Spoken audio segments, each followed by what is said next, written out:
Hello friends, welcome to AKCIS daily current affairs. ఈరోజు daily current అఫైర్స్లో భాగంగా మనం 21 ఫిబ్రవరి డైలీ కరెంట్ అఫైర్స్ డిస్కస్ చేయబోతున్నాం. అండ్ ఈరోజు డీటెయిల్స్లోకి వెళ్ళే కన్నా ముందు నేను నిన్నటి వీడియోలో మీకు ఒక 3 MCQ క్వశ్చన్స్ ఇవ్వడం జరిగింది అసైన్మెంట్ లాగా. సో వాటికి సంబంధించినటువంటి ఆన్సర్ చూద్దాం ఒకసారి, దాని తర్వాత డీటెయిల్స్లోకి వెళ్దాం. అండ్ అలానే సో నిన్నటి వీడియోలో మీకు ఎలా మీకు ప్రిపరేషన్కి సంబంధించి ఉపయోగపడుతుందా లేదా అన్నదానికి ఎవరెవరైతే ఫీడ్బ్యాక్ ఇచ్చారో thank you so much for your compliments and encouragement. సరే, సో నిన్నటి వీడియోలో నేను మిమ్మల్ని అడిగినటువంటి first question with reference to the global beat the heat initiative consider the following statement. It was announced under the presidency of Brazil at COP30. Right kada? It is implemented through Cool Coalition under the UN Environment Program. Idi kuda right kada? It focuses exclusively on human health and sports safety antunnaru. Idi kaadu. Idi UNEP ki sambandhinchindi kaadu. So kabatti answer vachesi 1 and 2 only. Second, with reference to the Privilege Committee of Parliament, consider the following statement. Privilege committee యొక్క పవర్స్ను కాన్స్టిట్యూషన్లో codify చేసి ఉన్నారు, అంటే క్లియర్గా రాసి ఉన్నారు అంటున్నారు. కాదు, అసలు పార్లమెంట్ ప్రివిలేజ్ వేటి గురించి కూడా ఈ యొక్క కాన్స్టిట్యూషన్లో క్లియర్గా కోడిఫికేషన్ లేదు. ఓకే, ఓన్లీ ఆ యొక్క పార్లమెంట్ ప్రివిలేజెస్ ఉంటాయి అని చెప్పేసి వాటిని కోడిఫై అంటే వాటిని రాసే బాధ్యత పార్లమెంట్కి ఇవ్వడం జరిగింది. In the Lok Sabha it members are nominated by the speaker. రైటే కదా? It functions as a quasi judicial body అనేది కూడా రైటే. సో కాబట్టి ఆన్సర్ వచ్చేసి మనకి A, 2 and 3. Third one, with reference to the World Food Program, consider the following statement. It was established in 1961 and functions as a branch of United Nations World Food Program అనేది అంటున్నారు. Yes. It was awarded the Nobel Peace Prize in 2020. Its headquarters located in Geneva అంటున్నారు. కాదు. Okay, world food programme మనకి location మనకి Geneva based programme కాదు కదా. So కాబట్టి మనకు ఆన్సర్ వచ్చేసి only 1 and 2. Okay, these are the 3 MCQs. సరే, ఈరోజు మనం డీటెయిల్స్లోకి వెళ్ళే కన్నా ముందు ఈ పర్టికులర్ పీడిఎఫ్కి సంబంధించి ఇంగ్లీష్ నోట్స్ దాంతోపాటు తెలుగు నోట్స్ నేను క్లియర్గా యాప్లో ప్రొవైడ్ చేయడం జరుగుతుంది. తెలిసిన వాళ్ళు ఉంటే కనుక ఏం కాదు, తెలియని వాళ్ళు ఉంటే కనుక సంతోష్ సర్ క్లాసెస్ అన్న యాప్లో మీరు డౌన్లోడ్ చేసుకొని చూడొచ్చు అందరూ. Okay, day to day PDFs అన్ని కూడా అప్డేటెడ్గానే ఉంటాయి. సరే, లక్పతి దీదీ ఇనిషియేటివ్ ఇది ఒక స్కీమ్. అండ్ ఇదేంటంటే సెల్ఫ్ హెల్ప్ గ్రూప్స్, మనకి మహిళల యొక్క స్వయం సహాయక గ్రూప్స్ ఉంటాయి కదా, ఆ గ్రూప్స్కి సంబంధించింది అనమాట. గ్రూప్లో ఉన్నటువంటి మొత్తం గ్రూప్ను కాదు, గ్రూప్లో ఉన్న ప్రతి ఉమెన్ను కూడా తన సంవత్సరం 1,00,000 రూపాయలు ఇన్కమ్ వచ్చేలా యొక్క వివిధ మార్గాలు చూపెట్టడమే ఈ స్కీమ్ యొక్క ప్రధాన ఉద్దేశం. అండ్ దీనివల్ల ఈవెన్ రూరల్ డెవలప్మెంట్, గ్రామీణ అభివృద్ధి జరిగే అవకాశం కూడా ఉంటుంది. మరి ఈ ప్రోగ్రామ్ యొక్క ఫర్దర్ డీటెయిల్స్, దీన్ని అమలు చేస్తున్నటువంటి మంత్రిత్వ శాఖ ఎవరు, ఈ డీటెయిల్స్ చూద్దాం ఒకసారి. ఓకే, సో ఫస్ట్ చూసినట్టయితే కనుక union minister for rural development. Very very important, ఎందుకంటే జనరల్గా మీరు ఉమెన్ అండ్ చైల్డ్ డెవలప్మెంట్ అనుకునే అవకాశం ఉంటుంది. ఇక్కడ దీన్ని ఇంప్లిమెంట్ చేస్తుంది ఎవరు? Rural development and agriculture.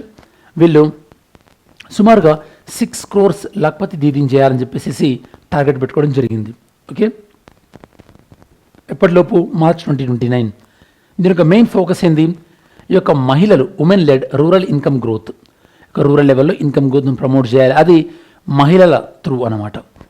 దీని యొక్క మెయిన్ ప్రోగ్రాంలో మనకి సెల్ఫ్ హెల్ప్ గ్రూప్స్లో మెంబర్స్కి at least 1 lakh income per year వచ్చే విధంగా, అండ్ ఆ ఇయర్ అనేది కంటిన్యూస్గా 4 అగ్రికల్చర్ సీజన్స్కి స్టేబుల్గా ఉండే విధంగా, అంటే ఒక ఇయర్ వచ్చి ఇంకో ఇయర్ రాకపోవడం అలా కాకుండా 4 అగ్రికల్చర్ సీజన్ అంటే at least 2 years and around 10,000 per month స్టేబుల్గా వచ్చేలా. ఇది బాగా గుర్తుపెట్టుకోండి. ఇండివిజువల్ ఉమెన్ పైన ఫోకస్, ఎంటైర్ SHG మీద కాదు. అంటే గ్రూప్ మొత్తానికి 1,00,000 రూపాయలు రావడం అనేది పెద్ద విషయమేం కాదు ఇక్కడ. సో దీన్ని ఏ ప్రోగ్రామ్ ద్వారా ఇంప్లిమెంట్ చేస్తున్నారు? Deen Dayal Antyodaya Yojana NRLM, national rural livelihood mission ద్వారా ఇంప్లిమెంట్ చేస్తున్నారు. Ministry of rural development and NRLMని లాంచ్ చేసింది 2011లో. అండ్ ఇందులో సెల్ఫ్ హెల్ప్ గ్రూప్కి సంబంధించినటువంటి అగ్రికల్చర్ యాక్టివిటీస్ అండ్ దానికి సంబంధించిన మిగతా యాక్టివిటీస్, స్మాల్ బిజినెసెస్ వీటిని ఎంకరేజ్ చేస్తుంటారు. సో దట్ రూరల్ ఎకానమీ కూడా స్ట్రెంత్ అయ్యేటటువంటి అవకాశం ఉంటుంది. ఇది topic number 1. Next second one, successful qualification test for the Gaganyaan drogue parachute. గగన్యాన్కి సంబంధించినటువంటి డ్రోగ్ పారాషూట్ని విజయవంతంగా పరీక్షించినట్టుగా ఇస్రో వాళ్ళు చెప్తున్నారు. సో సార్, ఫస్ట్ మనకు అర్థం కావాల్సింది ఏంటంటే అసలు ఈ గగన్యాన్ దేనికి సంబంధించింది? మనుషుల్ని స్పేస్లోకి పంపించడం. ఇప్పటివరకు మనుషుల్ని స్పేస్లోకి కేవలం 3 countries మాత్రమే పంపించాయి. ఒకవేళ ఇండియా సక్సెస్ అయితే ఫార్చునేట్గా మన ఇండియా 4th country కాబోతుంది. మరి ఇందులో మనకి ప్రధానంగా అంటే 3 different కేటగిరీస్ ఉంటాయి. ఒకటి క్రూ మాడ్యూల్, అంటే మన స్పేస్లో పంపించేటటువంటి క్రూ అంటే ఆస్ట్రోనట్స్ ఉంటారు కదా, వాళ్ళు ఉండేది. నెక్స్ట్ మనకి ఆర్బిటార్ మాడ్యూల్, అంటే మనకి చుట్టూ ఆర్బిట్ చేసేదన్నమాట, అంటే మన ఎర్త్ చుట్టూ తిరిగేది ఆర్బిటార్ మాడ్యూల్. తర్వాత సర్వీస్ మాడ్యూల్, అంటే ఈ ఆస్ట్రోనాట్స్ కావాల్సినటువంటి వివిధ రకాల సర్వీస్ ఇచ్చేది. సో మరి ఈ గగన్యాన్ మిషన్ ద్వారా మనం వాళ్ళని స్పేస్లోనే వదిలేయం కదా, స్పేస్ నుంచి మళ్ళీ కిందికి రావాలి కదా. వాళ్ళు ఇక కిందికి వచ్చేటప్పుడు ఫస్ట్ ఒక పారాషూట్ ఓపెన్ అవుతుంది. దాని ద్వారా వీళ్ళు వచ్చేటటువంటి స్పీడ్ తగ్గుద్ది. స్పీడ్ తగ్గిన తర్వాత వీళ్ళ యొక్క సముద్ర జలాలపైన, ఓషన్ వాటర్ పైన దిగడం జరుగుతుంది. ఓకే, ఇలా ఫస్ట్ ఓపెన్ అయ్యేటటువంటి ఆ స్పీడ్ తగ్గడానికి కోసం ఆ పారాషూట్ మనం డ్రోగ్ పారాషూట్ అంటాం. ఈ డ్రోగ్ పారాషూటింగ్ కొన్ని సందర్భాలలో లాంచ్ అయ్యేటప్పుడు కూడా ఇన్ కేస్ ఏమైనా ఎమర్జెన్సీగా ఏదైనా సిస్టమ్ ఫెయిల్ అయిందనుకోండి, ఈ డ్రోగ్ పారాషూట్ ఓపెన్ అప్ అయిపోయి వీళ్ళు అందులో నుంచి బయటపడతారనమాట. ఇది ఈ డ్రోగ్ పారాషూట్ యొక్క ప్రాధాన్యత. ఓకే, సరే మరి గగనయాన్లో ఎన్ని స్టేజెస్ ఉంటాయి, ఆ స్టేజ్లో ఉపయోగించేటటువంటి డిఫరెంట్ ఫ్యూయల్ ఏంటి అనేది మనం డిస్కస్ చేయడానికి ట్రై చేద్దాం. ఓకే, సో సక్సెస్ఫుల్గా దీన్ని డిఆర్డిఓ వాళ్ళు, ఇస్రో వాళ్ళు అండ్ మనకి aerial delivery research and development యొక్క ఏజెన్సీ అంటే ADR-DE వాళ్ళు టెస్ట్ చేయడం జరిగింది. ఇది ఒక పారాషూట్ డిజైన్. ఇది మనకి human space machine like Gaganyaan లాంటి వాటికి ఉపయోగపడుతుంది. ఓకే, డ్రోగ్ పారాషూట్ అంటే ఏంది, జనరల్గా డిసెంట్ అంటే మనం కిందికి వచ్చేటప్పుడు, స్పేస్లోకి వెళ్ళి కిందికి వచ్చేటప్పుడు ఇది ఉపయోగపడుతుంది. అండ్ దీనివల్ల మనకి మెయిన్ పారాషూట్ అంటే డ్రోగ్ పారాషూట్ తర్వాత మెయిన్ పారాషూట్ అనేది ఓపెన్ అవుతుంది అనమాట. ఓకే, సో దీనివల్ల మనం సక్సెస్ఫుల్గా మనకి ఆస్ట్రోనాట్స్ని సముద్ర అంటే ఓషన్ వాటర్ పైకి డ్రాప్ చేయించవచ్చు. అలానే ఇది ఎస్కేప్ అవ్వడానికి కూడా ఉపయోగపడుతుంది. మీకు చెప్పినట్టు ఇందాక, అంటే ఫర్ ఎగ్జాంపుల్ బూస్టర్ ఎక్స్ప్లోజన్, అలా టెక్నికల్ ఏమైనా డిఫికల్టీస్ వచ్చినా కూడా, లాంచ్లో ఏదైనా ఫెయిల్యూర్ అయినా కూడా ఆస్ట్రోనాట్స్ ఈ యొక్క డ్రోగ్ పారాషూట్ని ఓపెన్ చేసుకొని ఆటోమేటిక్గా ఓపెన్ అవుతుంది, వీళ్ళు సక్సెస్ఫుల్గా బయటపడతారనమాట. ఓకే, గగన్యాన్ మిషన్ ఇండియా యొక్క first human space flight mission కాబోతుంది. 3 ఆస్ట్రోనాట్స్ని పంపిస్తారు. ఇక్కడికి లోయర్ ఆర్బిట్ అంటే సుమారుగా 400 kilometres up to the height from the earth surface. Mission duration 3 days and sea వాటర్లో వీళ్ళు ల్యాండ్ అవ్వడం జరుగుతుంది. ఇది యాక్చువల్లీ మనకు GSLV Mark 3 ఉంది కదా, దీన్ని మనం లాంచ్ వెహికల్ Mark 3 అంటున్నాం. దాన్నే హ్యూమన్స్ని పంపించడానికి అంటే రెడీగా ఉండేటట్టు మనం దాన్ని మాడిఫై చేసుకున్నాం. దాన్ని మనం హ్యూమన్ రేటెడ్ లాంచ్ వెహికల్ అంటారు అనమాట. ఈ యొక్క హ్యూమన్ రేటెడ్ లాంచ్ వెహికల్ని ఇంతకుముందు GSLV లాంచ్ వెహికల్ Mark 3 అనేవాళ్ళు. దాని తర్వాత అది హ్యూమన్ సేఫ్టీ స్టాండర్డ్స్కి అనుగుణంగా మనం తీర్చిదిద్దడం జరిగింది. ఇందులో ఫస్ట్ స్టేజ్లో సాలిడ్ ఫ్యూయల్ వాడతాం, సెకండ్ స్టేజ్లో లిక్విడ్ ఫ్యూయల్ వికాస్ 2 ఇంజన్ వాడడం జరుగుతుంది అండ్ థర్డ్ స్టేజ్లో మనకి క్రయోజనిక్ ఇంజన్ CE20ని వాడతాం అనమాట. ఇక్కడ CE20 అంటే ఆబ్వియస్లీ లిక్విడ్ ఆక్సిజన్, దాంతోపాటు లిక్విడ్ హైడ్రోజన్ ఫ్యూయల్ వాడతాం మనం. Liquid oxygen, liquid hydrogen. గగన్యాన్ని మనం స్పేస్లో పంపేయడం ద్వారా ఇండియా 4th కంట్రీ అవుతుందన్న కదా. మనం మిగతా 3 కంట్రీస్ ఏంటి స్పేస్లో పంపించినాయి, USA, రష్యా, చైనా. అండ్ అలానే ఫ్యూచర్లో మనం ఇంటర్నేషనల్ స్పేస్ స్టేషన్ లాగానే మన ఓన్ స్పేస్ స్టేషన్ను కూడా మనం బిల్డ్ చేయాలనుకుంటున్నాం. దాని పేరే భారతీయ అంతరిక్ష స్టేషన్. దానికి కూడా ఇది ఒక గొప్ప ముందడుగు అని కూడా చెప్పొచ్చు. అలానే ఈ యొక్క లోయర్ ఆర్బిట్ అనేది ఎర్త్ నుండి సుమారుగా అంటే అప్ టు మనకి 400 కిలోమీటర్స్ వరకు ఉండేదని మనం సో లోయర్ ఆర్బిట్ అంటుంటాం. గగన్యాన్ అనేది మనకి 400 కిలోమీటర్స్ లెవెల్లో దీన్ని ప్లాన్ చేశారనమాట. ఓకే, సో ఇది మనకి గగన్యాన్ మిషన్ సంబంధించింది. Next third one, the vibrant villages programme VVP2. Actually ఇది phase 2. phase 1 ఆల్రెడీ మనం ఇండియా చైనా బార్డర్ విషయంలో అండ్ మనకి లైన్ ఆఫ్ యాక్చువల్ కంట్రోల్ అంటే ఆక్సైడ్ దగ్గర ఉంది కదా, ఆక్సైడ్ దగ్గర మనం వీటిని ఆల్రెడీ అంటే ఈ ప్లాన్ ఇంప్లిమెంట్ చేసాం. సింపుల్ ఇది ఏంటంటే బార్డర్ లెవెల్లో ఉన్నటువంటి విలేజెస్ ఏవైతే ఉంటాయో ఆ విలేజెస్ని డెవలప్ చేయడం అండ్ ఆ విలేజ్లో ఉన్నటువంటి పీపుల్కి జీవనోపాధి కల్పించడం అండ్ ఆ విలేజ్లో అంటే బార్డర్ లెవెల్ విలేజ్లో ఈ యొక్క ఇన్ఫ్రాస్ట్రక్చర్ అంటే రోడ్స్ కానీ లేకపోతే బార్డర్ చెక్ పోస్ట్ కానీ వీటిని ప్రొవైడ్ చేయడం. మరి యొక్క వైబ్రెంట్ విలేజ్ ఈ యొక్క ప్రోగ్రామ్ 2లో ఎక్కడ బార్డర్స్ని కాన్సన్ట్రేట్ చేయబోతున్నారు అండ్ దీనికి ఎంత ఫండింగ్ ఉంది, ఇది ఎప్పటి వరకు, ఈ ప్రోగ్రామ్ ఎప్పటి వరకు, సో ఇట్లాంటి డీటెయిల్స్ మనం డిస్కస్ చేద్దాం. అలానే ఇది ఏ రకమైనటువంటి స్కీమ్, మన స్కీమ్లలో సెంట్రల్లీ స్పాన్సర్డ్ స్కీమ్స్ ఉంటాయి, సెంట్రల్ సెక్టార్ స్కీమ్స్ ఉంటాయి. సెంట్రల్ స్పాన్సర్డ్ స్కీమ్స్ అనుకోండి ఆబ్వియస్గా 90% funding state, 10% funding 90% union, 10% state ఇస్తారు. అదే స్పెషల్ స్టేట్ కాకపోతే కనుక 60-40 ఉంటుంది, అది సెంట్రల్ స్పాన్సర్డ్. అదే సెంట్రల్ సెక్టార్ స్కీమ్స్ అనుకోండి 100% ఫండింగ్ కూడా ఎక్కడి నుంచి వస్తుంది, సెంటర్ నుంచి వస్తుంది. ఓకే, సో వైబ్రెంట్ విలేజ్ ప్రోగ్రామ్ని ఎగ్జిక్యూట్ చేస్తుంది ఎవరు, హోమ్ మినిస్ట్రీ వాళ్ళు. అండ్ ఇది February 2026 recent 1-2 days back announce చేశారు. ఎక్కడ మనకి లొకేషన్స్ ఎక్కడ స్టార్ట్ చేస్తున్నారు వీళ్ళు, అస్సాంలో స్టార్ట్ చేస్తున్నారు. ఇంటర్నేషనల్ ల్యాండ్ బార్డర్స్ వెంబడి ఆల్రెడీ మనకి వైబ్రెంట్ విలేజ్ ప్రోగ్రామ్ 1లో ఎక్కడెక్కడైతే కవర్ అయ్యాయో దాన్ని కాకుండా. సో ఇందులో భాగంగా border infrastructure, livelihood opportunities and border విలేజెస్ని డెవలప్ చేయడం. ఇది central sector schemes 2024, 2025 and 2025-2026 scheme approve చేయడం జరిగింది. ఫినాన్షియల్ సపోర్ట్ అప్ టు ఎప్పటి వరకు ఉంటుంది, 28-29 వరకు కూడా ఉంటుంది. అంటే ఈ 2 బడ్జెట్లలో కూడా దీన్ని మెన్షన్ చేశారు. ఈ ఫండింగ్ 28-29 వరకు ఇస్తున్నట్టుగా ప్రకటించారు. Total funding 6,839 crores. ఇది సుమారుగా 15 స్టేట్స్ 2 UTస్ని కవర్ చేస్తుంది. మెయిన్గా ఏ బార్డర్స్ని కవర్ చేస్తుంది? Indo Bangladesh border. Actually India Bangladesh బార్డర్ని మనం ప్రొటెక్ట్ చేసేది border security force BSF, India Nepal and India Bhutan. ఈ రెండింటిని మనకి ఇండో అంటే సశస్త్ర సీమాబల్. అదే మనకి Indo Myanmar, Assam rifles and Indo Pakistan మనకు ఆల్రెడీ మీకు ఐడియా ఉందనుకుంటాం. సో ఇండియా పాకిస్తాన్కి మనకి సో డిఫరెంట్ అంటే మనం పారామిలిటరీ వాడము, రెగ్యులర్ ఇండియన్ ఆర్మీయే మనకి ప్రొటెక్ట్ చేస్తుంటారు. సో ఇది మనకు ఓవరాల్గా కవర్ చేసేటటువంటి స్కీమ్. ఇలా బార్డర్స్ని మనం ఇంప్రూవ్ చేసుకోవాలని చెప్పేసి 1986-87లో బార్డర్ ఏరియా డెవలప్మెంట్ ప్రోగ్రామ్ తీసుకోవడం జరిగింది. 2023లో మనం ఈ యొక్క వైబ్రెంట్ విలేజ్ ప్రోగ్రామ్ అంటే ఫేజ్ 1 తీసుకోవడం జరిగింది. ఎస్పెషల్లీ మనకి నార్దర్న్ బార్డర్స్లో. 2026లో మనకి ఇప్పుడు దీని యొక్క ఫేజ్ 2 కూడా మిగతా ఏరియాస్కి ఎక్స్పాండ్ చేయడం జరిగింది. Okay, next topic number 4. Supreme court slammed the freebies culture of state government. Okay, ఇది తమిళనాడు ఎలక్షన్స్ పాయింట్ ఆఫ్ వ్యూలో తమిళనాడు గవర్నమెంట్ అందరికీ ఉచిత విద్యుత్తు అని అనౌన్స్ చేసినటువంటి సందర్భంలో సుప్రీంకోర్టు అలా ఉచిత విద్యుత్ ఇవ్వడం వల్ల ఈ యొక్క స్టేట్ యొక్క ఫిజికల్ డెఫిసిట్ పెరిగే అవకాశం ఉంటుంది.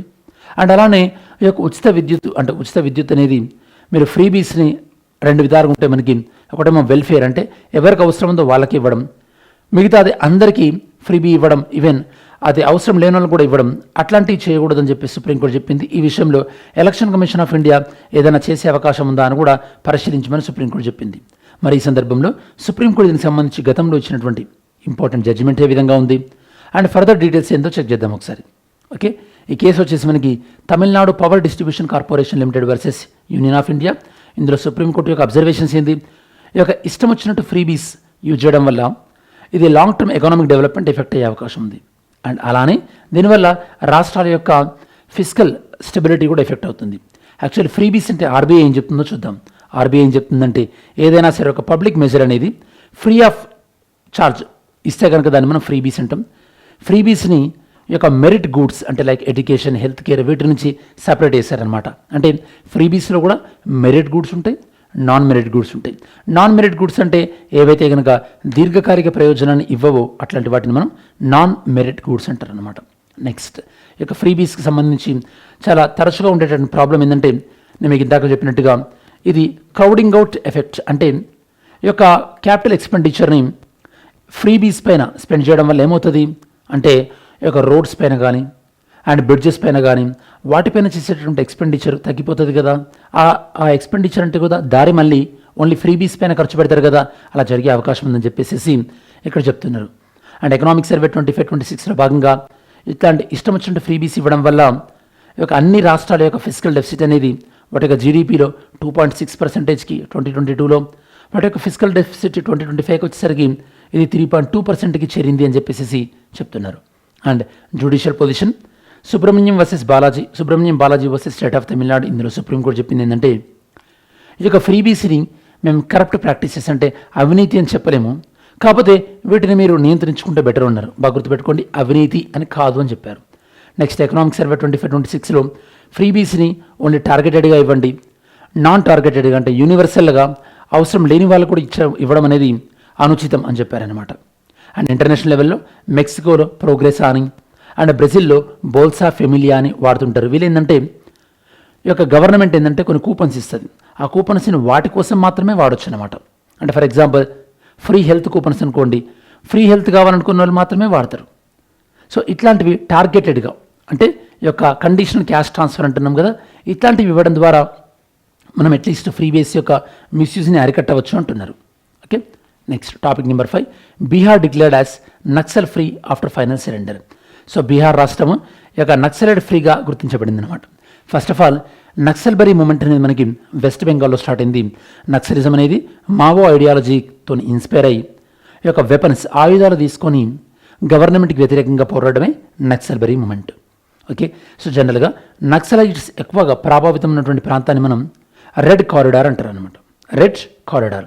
సో బీహార్ అఫీషియల్గా నక్సల్ ఫ్రీ ఒక రాష్ట్రంగా వీళ్ళు డిక్లేర్ చేయడం జరిగింది ఆఫ్టర్ ఫైనల్ నక్సలైట్ సురేష్ కోడా అంటే తన సరెండర్ అయిన తర్వాత. So at the moment present బీహార్లో ఎలాంటి నక్సలిజం యాక్టివిటీ లేదు అని చెప్పేసి రాష్ట్ర ప్రభుత్వం ప్రకటించుకుంది. మన నక్సలిజం అంటే ఏంది?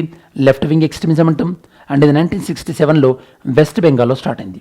వీళ్ళు మెయిన్గా బిలీవ్ చేసే ఐడియాలజీ ఏంది?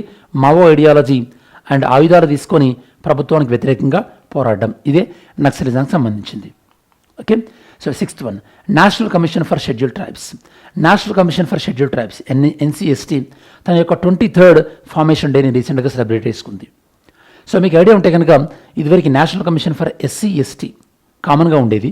But 89th constitution amendment act 2003 ద్వారా SC/ST కమిషన్ డివైడ్ చేసి SC కమిషన్ ఏమో ఆర్టికల్ 338లో, ST కమిషన్లో ఏమో ఆర్టికల్ 338Aలో చేర్చడం జరిగింది. ఓకే, సో కాబట్టి మన నేషనల్ కమిషన్ ఫర్ STకి సంబంధించినటువంటి ఫర్దర్ డీటెయిల్స్ డిస్కస్ చేద్దాం. National commission for ST chairman ఎవరైతే ఉంటారో తనకి క్యాబినెట్ మినిస్టర్కి సమానమైనటువంటి హోదా ఇవ్వడం జరుగుతుంది. Okay, so 23rd foundation day national commission for STని న్యూఢిల్లీలో సెలబ్రేట్ చేసుకోవడం జరిగింది. ఇది ఒక కాన్స్టిట్యూషనల్ బాడీ. ఆర్టికల్ 338Aలో భాగంగా 89th కాన్స్టిట్యూషన్ అమెండ్మెంట్ యాక్ట్ ద్వారా దీన్ని ఏర్పాటు చేసుకోవడం జరిగింది. ఓకే, సో అంతకుముందు కంబైన్డ్ బాడీ ఉంటుండే, ఇప్పుడు సెపరేట్ ఆర్గనైజేషన్స్ని ఏర్పాటు చేసుకున్నాం. దీని యొక్క హెడ్ క్వార్టర్ వచ్చేసేసి Delhi. National commission for SC article 338, SC article 338A అన్నమాట. Composition: chairman union cabinet minister హోదాలో ఉంటారు, vice chairman minister of state హోదాలో ఉంటారు, అదర్ మెంబర్స్ మనకి secretary of government of India సమాన హోదాను కలిగి ఉంటారు. వీళ్ళు 3 years యొక్క టెన్యూర్ని కలిగి ఉంటారు అనమాట. మరి మీకు ఐడియా ఉంటే చెప్పండి, ఈ యొక్క నేషనల్ కమిషన్ ఫర్ SC కానీ ST కానీ ఒకసారి సభ్యులుగా అపాయింట్ అయిన తర్వాత మళ్ళీ వాళ్ళు రీఅపాయింట్ అవ్వచ్చా? ఓకే, ఆన్సర్ చేయడానికి ట్రై చేయండి. నెక్స్ట్ మనం డిస్కస్ చేసేది స్టేట్ ఆఫ్ జిబ్రాల్టర్. ఓకే, ఇప్పుడు స్టేట్ ఆఫ్ జిబ్రాల్టర్ ఎందుకు మాట్లాడుకుంటున్నాం మనం? ఎందుకంటే స్టేట్ ఆఫ్ జిబ్రాల్టర్ దగ్గర అమెరికా యుద్ధ విమానం ఉన్నటువంటి సందర్భంలో, యుద్ధ నౌక అంటే ఎయిర్ క్రాఫ్ట్ క్యారియర్ అంటాం, యుద్ధ నౌక ఉన్నటువంటి సందర్భంలో ఈ యొక్క స్టేట్ ఆఫ్ జిబ్రాల్టర్ యొక్క స్ట్రాటజిక్ సిగ్నిఫికెన్స్ అంటే వ్యూహాత్మకంగా ఇది ఎందుకు ఇంపార్టెంట్ అని మీకు ఐడియా ఉండాలి. First of all state of Gibraltar అనేది ఇది ఒక జలసంధి. ఇది మీకు మెడిటరేనియన్ సీని అట్లాంటిక్ ఓషన్ని కలుపుతుందన్నమాట. ఓకే, సో ఇంతకుముందు స్టేట్ ఆఫ్ ఇంతకుముందు సూయజ్ కెనాల్, ఇక్కడ మనకి సూయజ్ కెనాల్ ఉంటుంది కదా ఈజిప్ట్ పక్కన, సూయజ్ కెనాల్ లేకముందు మెడిటరేనియన్ సీకి దారి ఇది ఒకటే అనమాట. ఈ దేశాలన్నింటికి కూడా దారి ఇది ఒకటే. అండ్ ఈ జిబ్రాల్టర్ స్టేట్ అనేది ఇటువైపున స్పెయిన్, ఇటువైపున మొరాకో 2 దేశాల మధ్యలో ఉంటుందన్నమాట. అండ్ ఇక్కడ చూసినట్టయితే కనుక సో ఇది మీకు ఇటువైపున స్పెయిన్, ఇటువైపున మొరాకో 2 దేశాల మధ్యలో ఉంటుంది. అంటే సింపుల్గా చెప్పాలంటే ఇది ఈ యొక్క యూరోప్ని అండ్ ఆఫ్రికాని డివైడ్ చేస్తుంది. అందుకోసమే ఈ యొక్క ఆఫ్రికన్ ప్లేట్ జాగ్రఫీ ప్రకారం ఆఫ్రికన్ ప్లేట్ అనేది యూరోప్ వైపు వెళ్ళినప్పుడు ఈ స్టేట్ ఆఫ్ జిబ్రాల్టర్ ఫామ్ అయింది. ఇక్కడ ఉన్నటువంటి ఇంపార్టెంట్ పోర్ట్ ఏంటంటే పోర్ట్ టాంజీర్. టాంజీర్ అనే పోర్ట్ మనకి మొరాకోలో ఉంది. ఇది స్టేట్ ఆఫ్ జిబ్రాల్టర్ యొక్క ముఖ్యమైనటువంటి అంశం. అండ్ ఇక్కడ నుంచి సుమారుగా డైలీ కొన్ని వందల షిప్స్ అనేవి వెళ్తూ వస్తుంటాయి అన్నమాట. అంటే ఇదెంత ఇంపార్టెంట్ మీకు తెలుసు. ఇట్లాంటి ఇంపార్టెంట్ ప్లేసెస్ని మనం చోక్ పాయింట్స్ అని కూడా అంటుంటారని చెప్పేసి ఇంతకుముందు చెప్పాను. Okay, US ship Gerald Ford అనేది స్టేట్ ఆఫ్ జిబ్రాల్టర్ దగ్గర ఉండడం వల్ల వ్యూహాత్మకంగా స్టేట్ ఆఫ్ జిబ్రాల్టర్ గురించి మనం మాట్లాడుకుంటున్నాం. ఇది యూరోప్ అండ్ ఆఫ్రికాని సెపరేట్ చేస్తుంది. అండ్ ఇది అట్లాంటిక్ ఓషన్ని అండ్ మెడిటరేనియన్ సీని కనెక్ట్ చేస్తుంది అనమాట. అండ్ ఇది Iberian peninsula.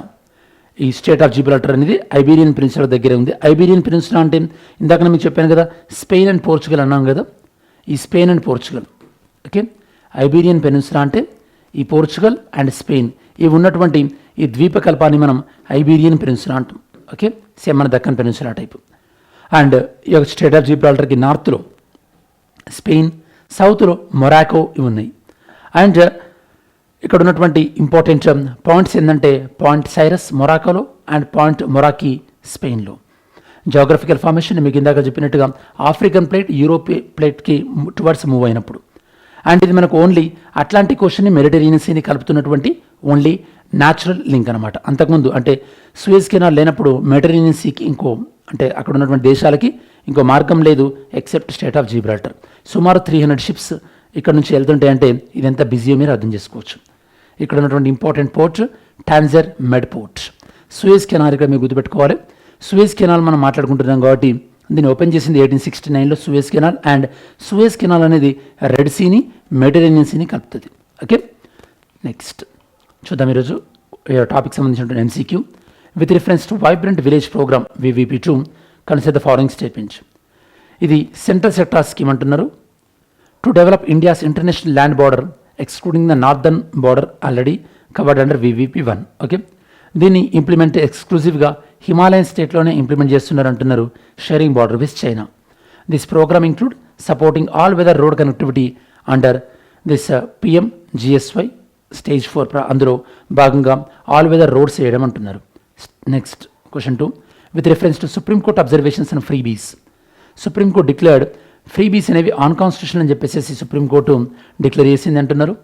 And Subramanya Balaji versus state of తమిళనాడులో సుప్రీంకోర్టు ఏం చెప్పిందంటే ఫ్రీబీస్ అనేవి కరప్ట్ ప్రాక్టీసెస్ కాదు అని చెప్పింది అంటున్నారు. ఎకనామిక్ సర్వే అనేది ఒక ఫ్రీబీస్ వల్ల స్టేట్ యొక్క ఫిజికల్ డెఫిసిట్ పెరుగుతుంది. కాబట్టి ఈ ఓపెన్ ఎండెడ్ ఫ్రీబీస్ అనేవి లేదా యూనివర్సల్ ఫ్రీబీస్ ఉండకుండా టార్గెటెడ్ ఉంటే బాగుంటాయి అని చెప్పింది అంటున్నారు. Third one. With reference to national commission for ST. ఇది కాన్స్టిట్యూషన్ బాడీ అండర్ 338A అంటున్నారు. 89th కాన్స్టిట్యూషన్ అమెండ్మెంట్ యాక్ట్ ప్రకారం 2003లో ఫామ్ అయింది. And chairperson rank of union cabinet minister. Okay, check చేసి కరెక్ట్ ఆన్సర్ చెప్పండి. ఇది స్టూడెంట్స్ ఓవరాల్గా మనకి ఈరోజు 21 ఫిబ్రవరికి సంబంధించినటువంటి డైలీ కరెంట్ అఫైర్స్. సరే, మరి ఈ డైలీ కరెంట్ అఫైర్స్ వీడియో మీకు ఉపయోగపడుతుంది. అలానే మనం ఇచ్చేటటువంటి ఇంగ్లీష్ నోట్స్ కానీ తెలుగు నోట్స్ కానీ మీకు ఉపయోగపడుతున్నాయి అనుకుంటే కనుక మరి వీడియోని లైక్ చేయండి, సో దట్ మన కంటెంట్ ఎక్కువ మందికి రీచ్ అయ్యే అవకాశం ఉంటుంది. Anyhow, thanks for watching this video. Have a great day. జై హింద్.